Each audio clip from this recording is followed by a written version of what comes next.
साथियों नमस्कार, मैं सत्येंद्र कुमार। आज 12 फरवरी है और आज हम यूपी हाथरस के कासगंज में आए हैं। कल कासगंज में 11 फरवरी को प्रधानमंत्री नरेंद्र मोदी के द्वारा रैली की गई थी। तो हम आज कासगंज में आए हैं। कासगंज में एक जगह है प्रभु पार्क।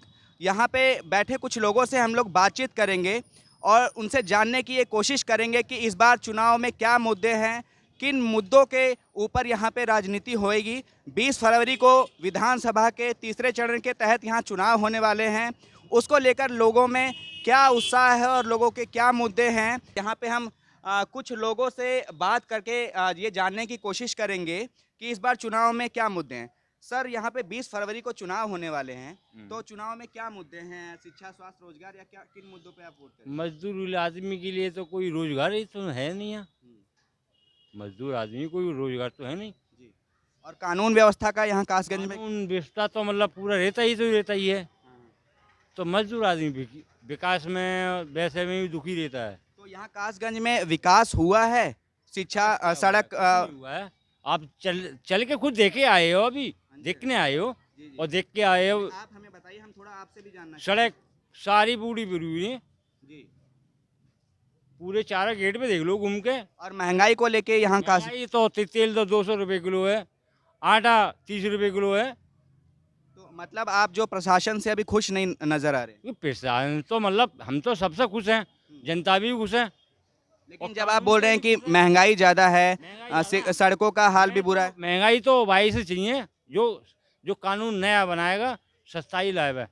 जी जी। हम एक और अंकल जी खड़े हैं, बहुत ही बुजुर्ग और एक्सपीरियंस अनुभवी लग रहे हैं। हम उनसे भी बात करके जानना चाहेंगे कि उनकी इस मुद्दे पे क्या राय है। सर, यहाँ इस बार चुनावी मुद्दों में क्या राय है आपकी? किन मुद्दों पर जो है वोट किया जाएगा? वो जिसने जो काम कर रहा है उसी के लिए वोट देंगे हम तो, जी। जो आज तक नहीं कर पाया कोई। तो यहाँ पे जैसे कि मौजूदा समय में बीजेपी का शासन है, बीजेपी के नेता यहाँ से विधायक हैं, तो उनकी कार्यशैली कैसी लग रही है? अच्छी है उनकी। अच्छा। और शिक्षा, स्वास्थ्य, रोजगार, महंगाई, इस पे आपकी क्या राय? महंगाई तो थोड़ी सी बढ़ी रही है। तो आप फिलहाल मौजूदा सरकार से खुश हैं? हम तो खुश ही हैं, हमारे क्या है। जी, बहुत शुक्रिया। हम कुछ और भी लोगों से बात, तो वहाँ परिसर के गेट पे हमने कुछ लोगों से बात की है। जैसे ही हम थोड़ा सा अंदर घुसे तो हमारे लेफ्ट साइड में एक छोटा सा पार्क हमें देखने को मिला। पार्क बहुत ही खूबसूरत है और यहाँ बंदर भी काफ़ी घूमते हुए नज़र आ रहे हैं। पेड़ पौधे भी लगे हुए हैं। काफ़ी शांति है और सुकून है। यहाँ पे एक भाई साहब यहाँ बैठे हुए हैं। आइए उनसे जानने की कोशिश करते हैं कि इस बार चुनाव में उनके क्या मुद्दे हैं, किन मुद्दों पे राजनीति होगी, जनता वोट देगी। सर, इस बार चुनाव में क्या मुद्दे हैं और किन मुद्दों पे जो है जनता वोट देगी? विशेष रूप से इस समय बेरोजगारी ही मुद्दा रहेगी। हाँ, उस पे लोग मतलब फोकस कर रहे हैं ज़्यादा। और महंगाई पे सर आपकी क्या? हाँ, महंगाई भी है। अच्छा सर, ये कासगंज में कानून व्यवस्था को लेके क्या हाल है? कानून व्यवस्था तो ठीक है। जी। जैसा कि कल प्रधानमंत्री नरेंद्र मोदी ने यहाँ कासगंज की विधानसभा पटियाली में रैली भी की थी और उन्होंने तमाम दावे भी किए थे विकास के, शिक्षा, स्वास्थ्य, रोजगार के। तो क्या लगता है कि उनके दावे सही हैं? कासगंज में विकास हुआ है, व्यवस्था ठीक है? हाँ, हाँ, विकास हुआ है। जी। जी। और कुछ आप बताना चाहेंगे नहीं, कासगंज के बारे में? ठीक है सब। तो मतलब सारी आपके व्यवस्थाएं दुरुस्त हैं। समय से मतलब हिसाब से मौजूदा सरकार में जो कार्य हो रहे हैं वो अच्छे हो रहे हैं, विकास हो रहा है? विकास हो रहा है। ठीक है, धन्यवाद, शुक्रिया।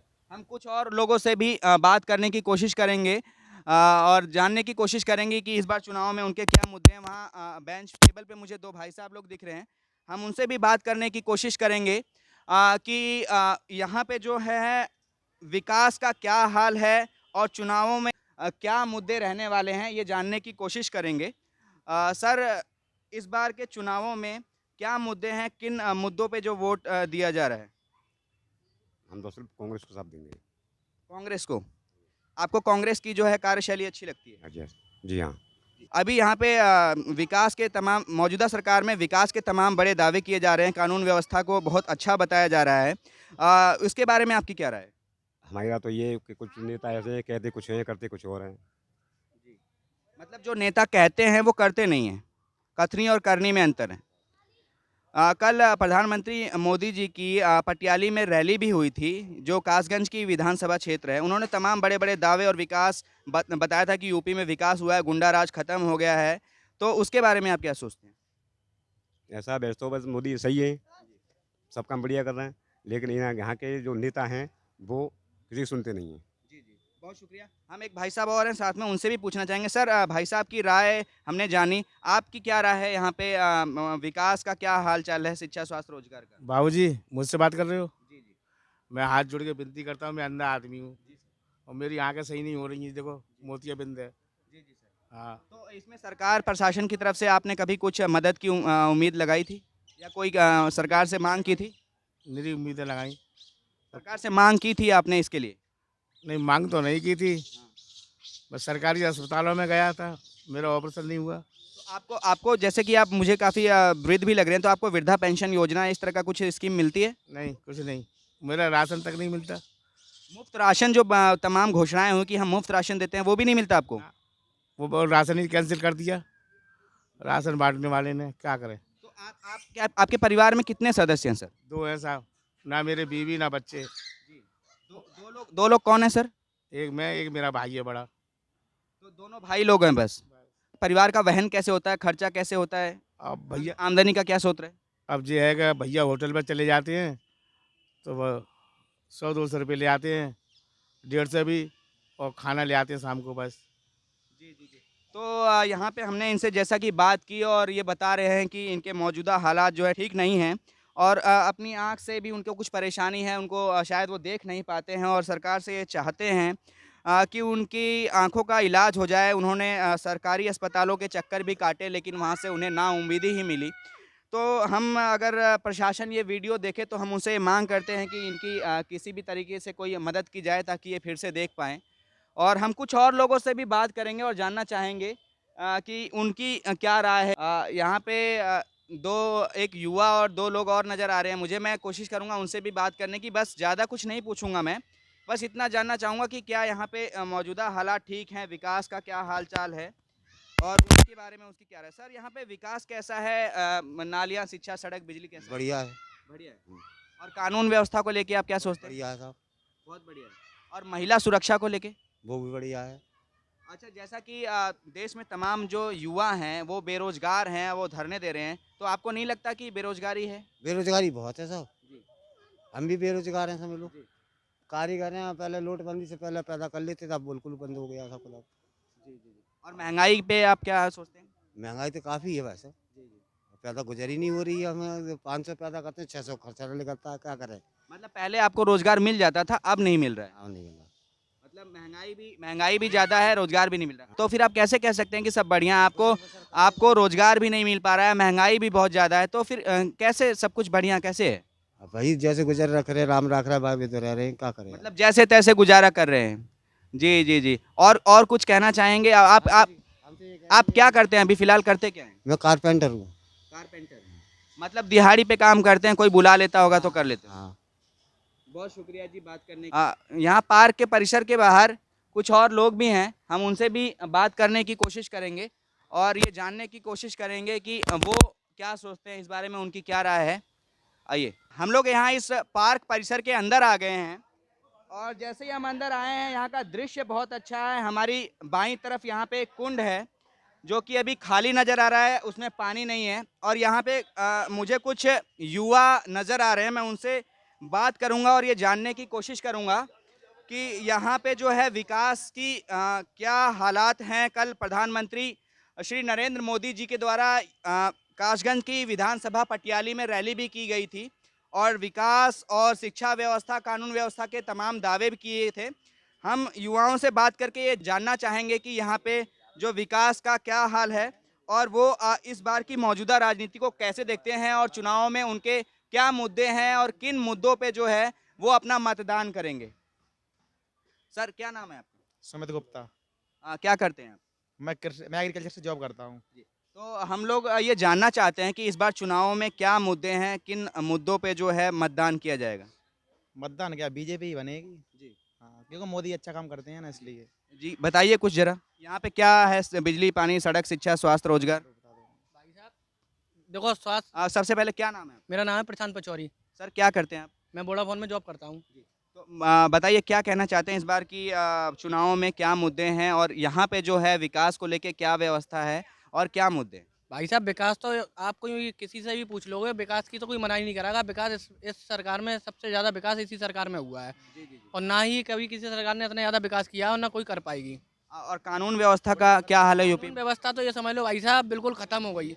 ये समझ लो इतनी बेहतरीन कानून व्यवस्था है इस टाइम, जो ना अखिलेश या सरकार में कभी आई थी और ना आएगी। लेकिन मैं अभी गुंडागर्दी भी खत्म हो चुकी है, गुंडागर्दी नहीं रही इस सरकार में। लेकिन जैसे कि मीडिया रिपोर्ट्स बताती है कि लगातार कुछ घटनाएं होती हैं। मैं अभी 2 दिन पहले हाथरस में भी था, और मैं जब वहाँ पे घटना हुई थी, मैं पीड़िता पक्ष के घर भी गया था और मैंने उनसे उनका भी हाल जानने की कोशिश की। लेकिन मुझे ये पता लगा कि अभी तक उनको इंसाफ नहीं मिल पाया है, और केस जो है अभी तक उसकी प्रोसीडिंग चल रही है, कुछ फैसला नहीं हो पाया है। तो इस ऐसे में आप दावे कर रहे हैं, उस पे आप क्या राय है आपकी? देखो सर, फैसला तो हो ही जाएगा। देखो जब कोई चीज़ कोर्ट में गई है तो वो कोर्ट द्वारा ही से होती है। हमारे यहाँ पे दंगा हुआ था 26 जनवरी का, उसका भी अभी तक न्याय नहीं मिला है। चंदन गुप्ता का जो भी हुआ है, तो हम इसलिए सरकार को थोड़ी ना इसमें दोषी मानेंगे। जो भी काम होंगे वो धीमे धीमे होंगे, वो भी कोर्ट के हिसाब से होंगे। ये थोड़ी ना है कि उसने विकास नहीं किया या काम बेकार किया है। और बाकी शिक्षा, सड़क, स्वास्थ्य और रोजगार, जैसे कि बेरोजगारी भी इस बार के चुनाव में विपक्ष की जो पार्टियां हैं वो मुद्दा बना रही हैं। तमाम युवा जो बेरोजगार हैं, और ऐसा मीडिया रिपोर्ट है, एनएसएसओ की भी रिपोर्ट है कि बेरोजगारी जो है इस बार हमारे देश में बहुत ज़्यादा है। उसके बारे में आपकी क्या राय है? जिस आदमी में पैसा है वो काम करेगा क्या? वो तो यही कहेगा बेरोजगारी है, बेरोजगारी है, बेरोजगारी है। हमारे लिए तो नहीं है। हमारे संग आ जाओ भाई साहब, 6,000 रुपये पे हम उन्हें नौकरी दिलाएंगे एकदम बढ़िया। लेकिन मैं खुद जैसे कि यूपी के तमाम हिस्सों में मैं घूम रहा हूँ पिछले 1 हफ्ते से, और मैंने तमाम जगहों पे युवाओं से बात करी, और उनका भी, बहुत से युवाओं का ये कहना है कि जी हाँ, बेरोजगारी तो है, महंगाई भी है। तो ऐसे में आप बोलते हैं कि नहीं है, तो फिर इसको क्या माने हम? तो सर महंगाई है, वो उस हिसाब का काम भी तो है। अब आप देख लीजिए, ये सरकारी विभाग में तनख्वाहें नहीं बढ़ गई हैं। अब जो आदमी के लिए 6,000 रुपये पर नौकरी थी, उसकी भी तो पैसे बढ़ रहे हैं। लेकिन जैसा मीडिया में रिपोर्ट है कि तमाम सरकारी संस्थानों को बेचा जा रहा है, प्राइवेटाइजेशन भी हो रहा है। अरे मैं तो ये कह रहा हूँ, जिन्हें बेचा है उनका भी तो नाम पता चलना चाहिए कि किसको बेचा है। मौजूदा सरकार जो है उसी के पास ये राइट है, वही जो सरकारी संस्थानों को बेच सकती है। तो इस आम जनता तो बेचेगी नहीं सरकारी संस्थान। कम से कम खरीदने वाले का नाम भी तो पता चलना चाहिए किसने खरीदा है। जी, तमाम रिपोर्टें हैं इसके बारे में, लेकिन चलिए छोड़िए। तो आपको लगता है कि फिलहाल जो बीजेपी का मौजूदा शासन है वो बहुत बढ़िया है? उसके शासन में विकास, कानून व्यवस्था, शिक्षा, स्वास्थ्य, रोजगार सभी कुछ अच्छा है? सर ये सरकार कभी खत्म ही नहीं होने वाली। कम से कम 10 साल तो सरकार के लिए खत्म करने वाली कोई पार्टी नहीं बनेगी। जी, चलिए बहुत बहुत शुक्रिया। यहाँ पे एक और युवा है, मैं उनसे भी बात करके जानना चाहूँगा। सर, क्या नाम है आपका? रौनक महेश्वरी सर। तो आपकी क्या राय है यहाँ पे, जो कानून व्यवस्था है, विकास है, उसको लेकर आपकी क्या राय है? सर देखिए, जब से बीजेपी सरकार बनी है तो कानून व्यवस्था को लेकर तो मैं ये बोलूँगा कि बहुत बढ़िया काम चल रहा है। एंड कानून व्यवस्था भी बहुत बढ़िया हो चुकी है। और हमारे यहाँ पे जो पहले गुंडागर्दी हुआ करती थी वो तो बिल्कुल ही ख़त्म है। आज मोदी जी जो भी काम कर रहे हैं, योगी जी जो भी काम कर रहे हैं यूपी के अंदर, वो बहुत अच्छे लेवल पर काम किया जा रहा है। और मैं दावे से कह सकता हूँ कि सन 2021 ही नहीं, सन 2022 भी नहीं, सन 2024 तक बीजेपी रहेगी। आप एक युवा हैं, और मौजूदा पिछले कुछ सालों से हम देख रहे हैं कि जो इस देश में सबसे बड़ी जो समस्या है वो युवाओं की रही है। तमाम युवा जो हैं इतनी मेहनत से पढ़ाई करते हैं, लेकिन जो भी एग्ज़ाम है, जो परीक्षाएं हैं, अभी फ़िलहाल हाल ही में टीटी की जो परीक्षा थी, और उसके पहले कुछ और भी परीक्षाएं हैं जो वो रद्द हो जाती हैं, पर्चे लीक हो जाते हैं, और युवा जो है बेरोजगारी से गुजर रहा है। तो उसके बारे में आपकी क्या राय है? देखिए सर, मैं ज़्यादा तो नॉलेज नहीं रखता हूँ शिक्षा विभाग को लेके, क्योंकि उसका रीज़न है, क्योंकि सर मैंने अभी अपने फादर का बिज़नेस संभाल रहा हूँ मैं। तो मैं इतना ही कहना चाहूँगा कि जो पहले घूसखोरी चलती थी, जैसे कॉलेज में या मतलब स्कूल वगैरह में जो भी होता था कि पेपर लीक हो जाते थे, रुपए पैसे दे के जो काम होता था, देखिए वो तो पहले ही बंद हो चुका है। ये तो आपको भी इस बारे में पता होगा। और आदमी आज की डेट में डरता भी है। बीजेपी सरकार का मतलब एक खौफ भी नहीं, उसका काम का खौफ है। मतलब ये नहीं है कि मोदी जी, योगी जी का कोई खौफ है। एक और चीज़ जो है इस बार के चुनाव में जो बहुत चर्चा का विषय रही है, जैसा कि भारत एक धर्मनिरपेक्ष देश है और इसमें तमाम जाति धर्मों के लोग रहते हैं, लेकिन इस बार उत्तर प्रदेश की राजनीति में जाति और धर्म आ गया है, और तमाम मंदिर और मस्जिद के मुद्दे आ गए हैं, हिंदू और मुसलमान की बातें हो रही है। तो इसको लेके आप क्या सोचते हैं? क्या चुनावों में ऐसा सांप्रदायिकरण होना चाहिए? सर देखिए, जब समाजवादी सरकार जब आती है तो एक चीज़ आपने भी नोटिस की होगी कि जो यादव लोग होते हैं या मुसलमान लोग होते हैं, उनके अंदर एक अलग सा खौफ होता है। समझ रहे हैं? दूसरी बात, अब जैसे ये मोदी सरकार में आप ये चीज़ देख रहे हैं कि ऐसा नहीं है कि मोदी सरकार किसी को सर अलग समझती है। अरे ये बात तो गलत है, खैर कहने वाली बात है हिंदू मुसलमान वाली।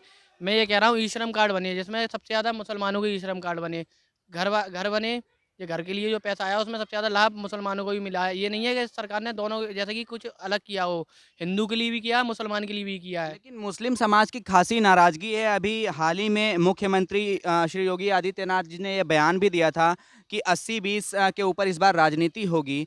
तो इससे नहीं लगता आपको कि इस देश में जो लगभग 20% की आबादी है उनके दिल को भी कहीं ना कहीं ठेस पहुंचती है ऐसे बयानों से? उनको उनको दरकिनार किया जाता है, उनको ऐसा महसूस होता है? सर ऐसा तो ओवैसी जी जो हैं उनके बयान से हमें भी ठेस लगती है, तो क्या हम उन्हें डंडे लेके मारेंगे? तो ऐसे बयानबाजी राजनीति में आपको नहीं लगता कि बंद होने चाहिए, सांप्रदायिकरण नहीं होना चाहिए? दोनों पक्षों से मैं बात कर रहा हूँ। तो अरे कुछ टाइम पहले अखिलेश यादव ने भी ऐसे ही बयान दिए थे। मैं तमाम सियासी पार्टियों की बात कर रहा हूँ। सियासत में क्या धर्म और जाति को मुद्दा बना के राजनीति की जानी चाहिए? नहीं, बिल्कुल नहीं की जानी चाहिए। वो इसके तो ख़ैर हर कोई आदमी खिलाफ़ है, लेकिन यहाँ पे ये है आप कहीं पे भी देख लीजिए ये नहीं है कि कासगंज में, हर जगह ये देख लीजिए कि हमेशा हिंदू और मुसलमान ये सरकार ने सबका ही भला किया है। हर चीज़ में दोनों के लिए किया है, ये नहीं है कि एक ही चीज़ के लिए एक ही समाज के लिए किया हो, हिंदुओं के लिए भी किया है, मुसलमानों के लिए भी किया है। और राशन जो मिल रहा है, आप देख लीजिए हमारे घर में वैसे भी 3-4 लोग रहते हैं, उनके घरों में 7-7, 8-8 लोग होते हैं, तो उनके लिए भी सब कुछ हो रहा है, हमारे लिए भी सब हो रहा है। चलिए, आपने अपनी राय जो है बहुत बेबाकी से लगी, मुझे बहुत अच्छा लगा। यहाँ पे तमाम और भी युवा मौजूद है, मैं उनसे भी ये अपील करूँगा कि वो भी आके अपनी राय रखें। यहाँ पे हमारे बीच में एक जो है अभी छोटे बच्चे ही लग रहे हैं हमको, हम उनसे भी पूछना चाहेंगे। बेटा क्या नाम है आपका? मेरा नाम निष्कर्ष गोस्वामी है। बेटा आपको कैसा लगता है यहाँ पे जो कानून व्यवस्था है या फिर विकास है जो आपको मौजूदा जो हालात है कैसे लगते हैं कासगंज में? जी, कासगंज में बहुत बढ़िया विकास हो चुका है। काफ़ी पहले से गुंडागर्दी है वो नहीं हो रही है। ये मोदी की सरकार है, उसमें बहुत ही अच्छी जा रही है। हम भी चाहते हैं मोदी की सरकार आए। बेटा आप कौन सी क्लास में पढ़ते हैं? जी, मैं 10th में हूँ। तो अभी स्कूल क्या खुल रहे हैं? जी हाँ, स्कूल हमारे खुल रहे हैं। तो स्कूलों में पढ़ाई हो रही है बढ़िया से? स्कूल में पढ़ाई हो रही है, जो हाँ, पढ़ ली वहाँ पेपर चल रहे हैं। कब से खुल गए हैं आपके स्कूल? पहले तो लॉकडाउन में बंद थे स्कूल। तक बंद थे, ये 10 तारीख से खुल चुके हैं। 10 तारीख से खुल जी। तो अभी जो लॉकडाउन के समय जो स्कूल बंद रहे और फिर ऑनलाइन क्लासेस भी चली हैं, तो उस दौरान आपकी जो शिक्षा है, जो पढ़ाई है, उस पे कुछ असर हुआ या? बहुत असर हुआ है हमारी पढ़ाई पे। ऑनलाइन हमने क्लास भी ली, उसमें भी हमारे थोड़ा समझ में आया। मतलब हमारी जो लॉकडाउन में लगा उसमें हमारी रुकावट नहीं आई पढ़ाई में। जी। हमारी आपकी पढ़ाई अच्छे से हो गई? पढ़ाई अच्छी से हुई है। जी, जी। चलिए बहुत बढ़िया, हम यही आशा करते हैं कि आपकी पढ़ाई अच्छे से और होती रहे। यहाँ पे एक और भाई साहब भी हैं, उनसे भी हम बात करेंगे। सर बताइए, आप कुछ कहना चाहते थे?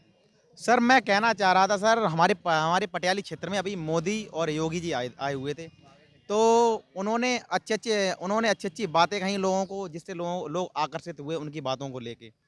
और हमको ये लगता है कि अब की 2022 में सरकार बनेगी बीजेपी, तो बहुत अच्छा काम करेगी बीजेपी। जी, बहुत बढ़िया। हम भी चाहते हैं कि सरकारें जो बने। और भीड़ की बात है, 4 लाख से पार भीड़ थी हमारे पटियाली क्षेत्र में मोदी जी को लेके। मतलब यहाँ पे जो लोगों को है भारतीय जनता पार्टी को लेकर और श्री योगी आदित्यनाथ और प्रधानमंत्री नरेंद्र मोदी जी को लेकर काफी उत्साह नजर आता है। काफी उत्साह, उनको कोई हराने वाला है ही नहीं इस पूरे भारत में।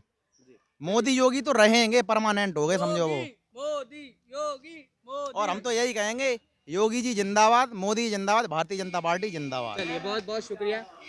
हम कुछ और लोगों से भी बात करने की कोशिश करेंगे और जानने की कोशिश करेंगे कि उनकी इस मुद्दे को लेकर क्या राय है।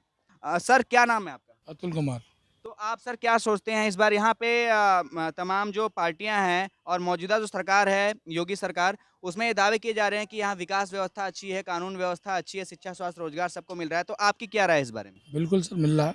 मिल रहा है। मिल रहा है। कानून व्यवस्था अच्छी है? बिल्कुल सर। तो आप अभी जो आपको क्या लगता है कि जो आगामी चुनाव हैं उसमें जो है किसकी सरकार जो इस बार लग रहा है कि उसको बहुमत मिलेगा, वो जीत दर्ज करेगी? BJP sir. बीजेपी। बिल्कुल। चलिए बहुत शुक्रिया। हम सर आपसे भी जानने की कोशिश करेंगे कि आपकी क्या राय है इस बारे में? भारतीय जनता पार्टी जिंदाबाद। आपको भारतीय जनता पार्टी का जो है कार्यशैली अच्छी लगती है? चल ओबीसी दिला देते हैं नगर अध्यक्ष में कासगंज का। आप क्या है सर? एससी मोर्चा नगर अध्यक्ष कासगंज एससी मोर्चा जनता पार्टी से। भारतीय जनता पार्टी। चलिए बहुत बढ़िया लगा। लेकिन आप एससी मोर्चा के अध्यक्ष हैं और मैं अभी 2 दिन पहले हाथरस भी जाके आया, हाथरस में बिटिया के घर होके आया और घटना को लगभग 1.5 साल बीत चुके हैं। लेकिन अभी तक भी पीड़िता के परिवारों को इंसाफ नहीं मिल पाया है। जो मुआवजा मिला भी था उसकी एक मोटी रकम ख़त्म हो गई है और आर्थिक बदहाली भी है परिवार में। तो उसको आप कैसे देखते हैं? उनको अभी तक न्याय क्यों नहीं मिल पाया? आपको क्या लगता है? पक्का न्याय मिलेगा, सरकार आने दो दोबारा, जी, न्याय मिलेगा पूरा, आपको उम्मीद है? पूरी उम्मीद है, उम्मीद नहीं 100% 100% मिलेगा। जी। उनके पीड़िता के घर से सीट देने के लिए तैयार थी सपा के लोग, उन्होंने मना कर दिया। जी। हाँ जी, उन्होंने कहा हम बीजेपी पर भरोसा करते हैं, तो भरोसा उन्हीं पे करेंगे। तो वो बीजेपी से खुश हैं?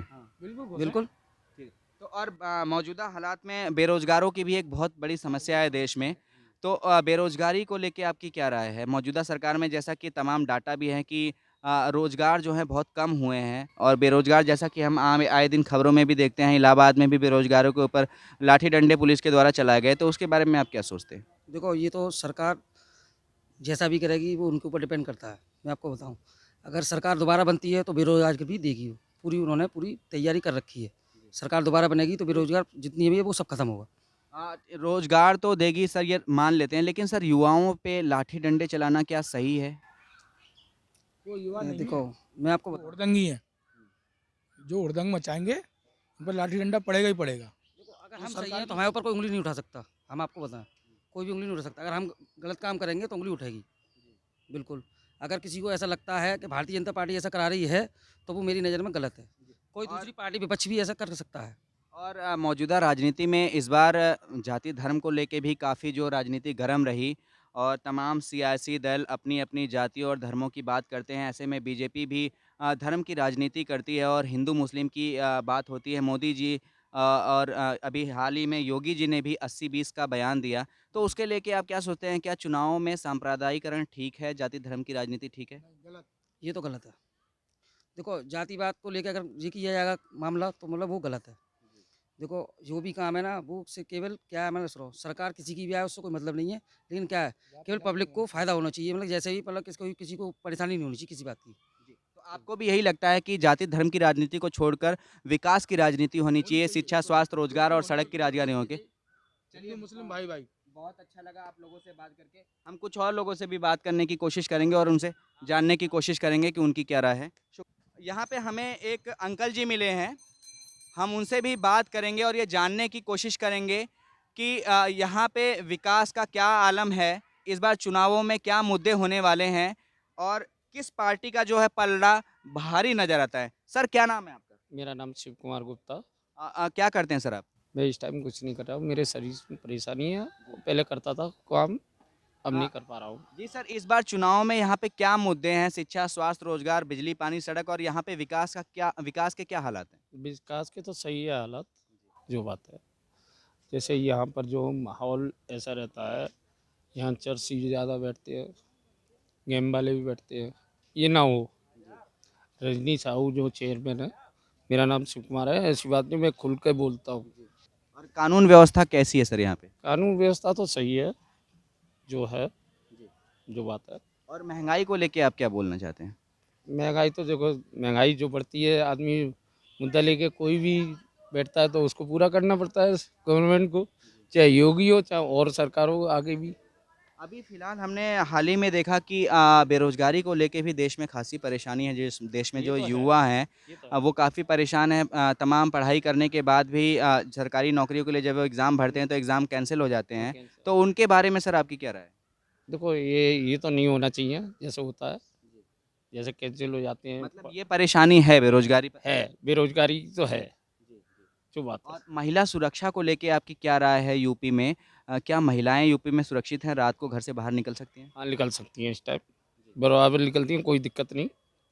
हाँ बराबर किसी भी टाइम निकलें। अब मेरा आखिरी सवाल होगा कि जो मौजूदा सरकार है उसके कार्यशैली कैसी है? उसकी कार्यशैली से आप खुश हैं? और आने वाले चुनावों में इस बार आप किसको देखते हैं कि कौन सी पार्टी जो है यहाँ पे बहुमत बना सकेगी और अपनी जीत दर्ज कर सकेगी? जी तो देखो, इंसान के हिसाब से है, कैंडिडेट कौन सा खड़ा हुआ है, जो अच्छा होगा तो वो कामयाबी लेगा, कोई भी सही। मतलब हमें किसी पार्टी विशेष नहीं, किसी चेहरे विशेष नहीं, हमें जो कैंडिडेट हैं उसको देखकर वोट करना चाहिए। बस बस उसको सपोर्ट होगा, कोई भी हो, मतलब इंसान सही हो। जैसे छोटे आदमी का जो सुने, बड़े के भी सुने, ये नहीं कि एक ही की सुने। जी, लोकतंत्र है और लोकतंत्र में सभी की सुनी जानी सबका चाहिए। साथ, सबका विकास होना चाहिए। ये नहीं है कि मुस्लिम है तो उसका नहीं सो, चाहे हिंदू हो, चाहे सिख हो, चाहे ईसाई, कोई भी हो, कोई बिरादरी हो, इससे कोई मतलब नहीं है। जी, बहुत बढ़िया लगा आपसे बात करके। हमारा भारत जो है विभिन्न जाति धर्मों का देश है और तमाम जाति धर्म के लोग भारत में रहते हैं और ऐसे में तमाम वर्गों का ध्यान रखा जाना चाहिए। किसी भी वर्ग और किसी भी समाज को ऐसा नहीं लगना चाहिए कि उनकी अनदेखी की जा पक्षपात रही हो है रहा है। सरकार में, उनके साथ पक्षपात हो रहा है। पक्षपात हो रहा है। जो बात है पक्षपात ना हो। यहाँ पे कुछ युवा भी हमें नज़र आ रहे हैं, हम उनसे भी बात करने की कोशिश करेंगे कि उनकी उनकी क्या राय है इस बारे में, वो क्या सोचते हैं और चुनावी मुद्दे क्या हैं, यहाँ पे विकास के क्या हालात हैं। सर क्या नाम है आपका? रवि। आप क्या सोचते हैं सर, यहाँ पे विकास के क्या हालात हैं और इस बार चुनाव में क्या मुद्दे होने वाले हैं? विकास से क्या होगा, बेरोजगारी इतनी बढ़ रही है कि समझो, ये बताओ।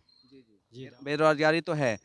तो सर आप क्या करते हैं? सिलेंडर हमारा इतना महंगा था, उतना महंगा हो गया है, यदि किसकी का ये बताओ। सर आप करते क्या हैं? हमारा काम है जोत बजाने का। जी। हाँ, ये करते हैं हम अपना। जी, जी, जी। और जैसा कि आप बेरोज़गारी को लेके अपनी चिंता जता रहे हैं, महँगाई के बारे में सर आप सिलेंडर के बारे में बता रहे थे और तमाम चीज़ों पे जो सब्ज़ी है, राशन है, तेल है, इन पे क्या सोचते हैं आप? अब महंगाई तो हर चीज़ पे है। हम वर्ग अपने परिवार का ऐसी महँगाई में जो है वो खर्चा चला सकता है या बड़ी मुश्किल और परेशानी का सामना होता मुश्किल से खर्चा चल रहा है भाई साहब। है? और शिक्षा व्यवस्था लेके आपकी क्या राय है? और ये तो पढ़े लिखे वाले बंदे जाने हैं। और कानून व्यवस्था सर यूपी में कैसी है? सही है, कानून व्यवस्था बढ़िया है, गुंडागर्दी नहीं है, ये बात। जैसा कि हमने यहाँ पे तमाम युवाओं से बात करी, कुछ बच्चों से भी बात करी, एक अंकल जी मिले थे उनसे भी हमने बात करी और इन सभी लोगों से हमें बात करके यही नज़र आता है कि जो नाराज़गी है वो लोगों में मौजूदा सरकार से जो खुश होने वाले लोग हैं उनकी संख्या ज़्यादा है और जो जिनकी नाराज़गी है ऐसे लोगों की संख्या यहाँ पे मुझे कम नज़र आई। फिलहाल चुनाव जो हैं 20 फरवरी को होने हैं और चुनाव का जो रिज़ल्ट है वो बताएगा कि अंतिम जनता का फैसला क्या होगा और हम भी ये इंतज़ार करेंगे कि अंतिम फैसला क्या होने वाला है। कैमरामैन सुमित के साथ मैं सतेंद्र, कासगंज, यूपी।